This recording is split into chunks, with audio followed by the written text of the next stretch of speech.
তোমাদের একটা সুন্দর জিনিস দেখাই। এই জায়গাটায় আমি আগের বছর এসেছিলাম, আগের বছর এরকম টাইমে, আগস্ট সামথিং, 1 মাস পরে।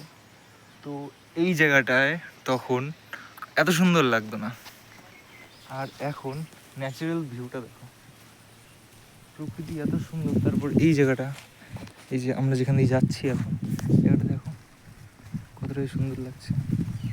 পাশে হালকা হালকা হাওয়া আসছে।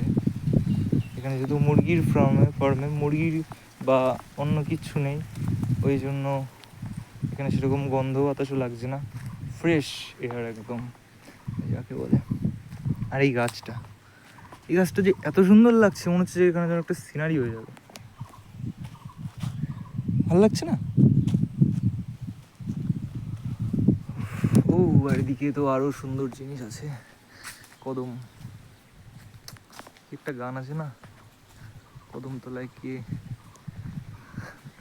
ছোটবেলায় ইয়ে করতাম, দেখি একটা কদম বুঝছি তো ছোট লেভেলে।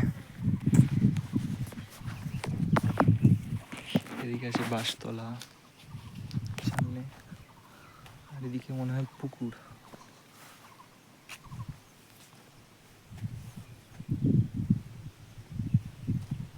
এদিকটায় একটা নির্জন ব্যাপার আছে। তো আমি আগে না এরকম নির্জন বা এই জায়গাতে যেতে পছন্দ করতাম না, ছোটোবেলায় ভয় পেতাম যে নির্জন জায়গায় যাব। ভূতের ভয় না, জন্তু জানোয়ারের ভয়, বিশেষত সাপ তো বিশাল ভয় পাই, আর অন্য অন্য জন্তু জানোয়ারের ভয়। কিন্তু এখন সিচুয়েশন এমন জায়গায় এসে দাঁড়িয়েছে না যে নিজেকে মনে হয় ঠেলে দিই, না নির্জন জায়গায় যাই, প্রকৃতির মাঝখানে থাকি, প্রকৃতি মনে আমাকে ডাকছে যে আয় আমার সাথে একটু সময় একটা। সব সময় তো সেই চার দেওয়ালের মধ্যে বন্দি থাকিস, সব সময় তো কারোর ভাবনা ভেবে থাকিস। আজ প্রকৃতি মৌকা দিয়েছে, তো প্রকৃতির মাঝখানে থেকে কাদামাটির দেশে আর সবুজে ঘেরা দেখো জিনিস, এই পোস্টারটা থেকে অনবরত হাওয়া এসেই যাচ্ছে, এটা মানে উত্তর দিকে সামথিং হবে।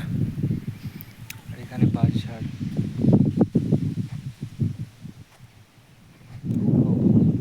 এটা বেশ সুন্দর লাগছে, বিচার করা গেল না যদিও।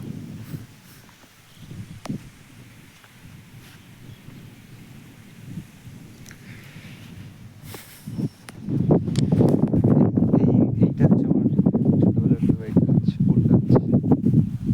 এখানে কটা গাছ আমার সারিবদ্ধ হয়ে লাগা। ছোটোবেলায় একটা ইন্টারেস্টিং জিনিস শেয়ার করি।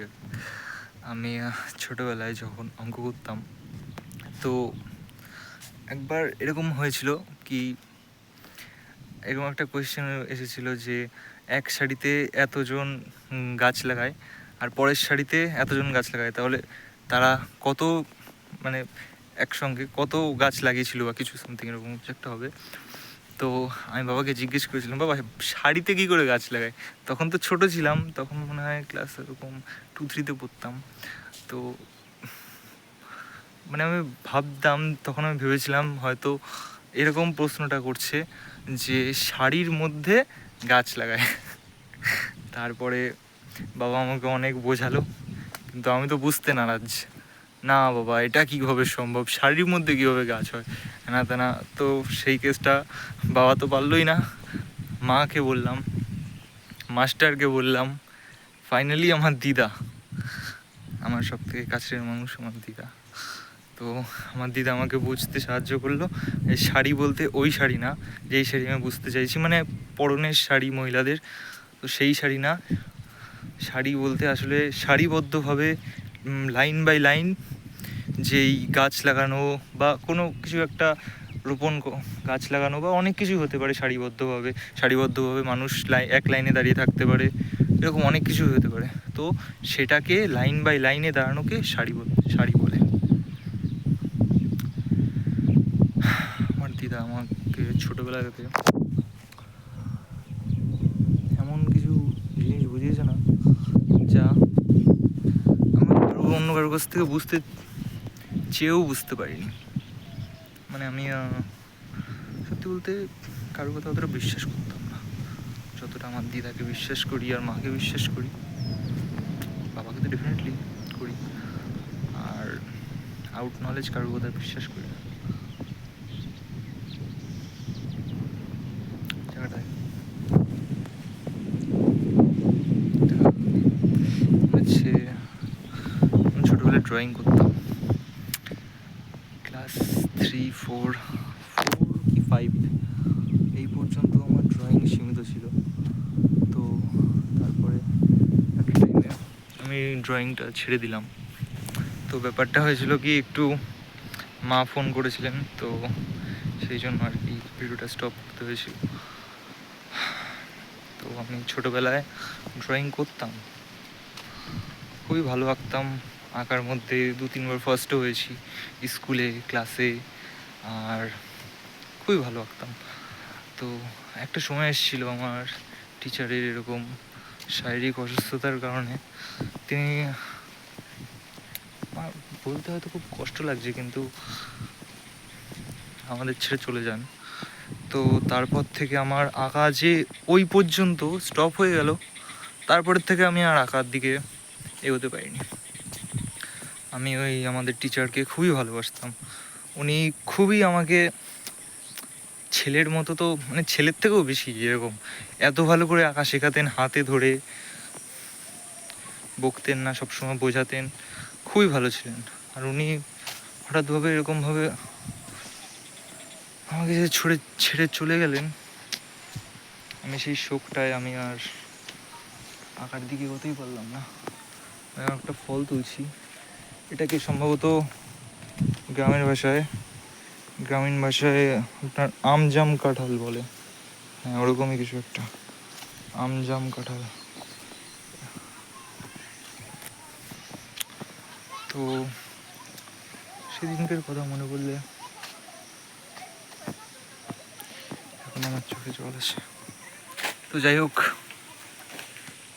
এই জায়গাটা দেখো কেমন লাগছে, না? অতীত, মানুষ বলে না অতীত ভুলে যেতে হয়, সত্যি। কিন্তু কিছু কিছু অতীত এমন থাকে, কিংবা এমনভাবে মানুষকে প্রভাবিত করে না, যেই অতীত মানুষ ভুলতে চেয়েও কোনোদিন ভুলতে পারবে না। এই অতীতগুলো মানুষের মনে একদম এই জায়গায় গেঁথে যায়, একদম মানে হৃদয়ে গেঁথে যায়। তো আমার পক্ষে ভোলা সম্ভব না, ওই জন্য আমি ড্রয়িং ছেড়ে দিয়েছি, আর কোনোদিন করবো না ড্রয়িং। টাটা।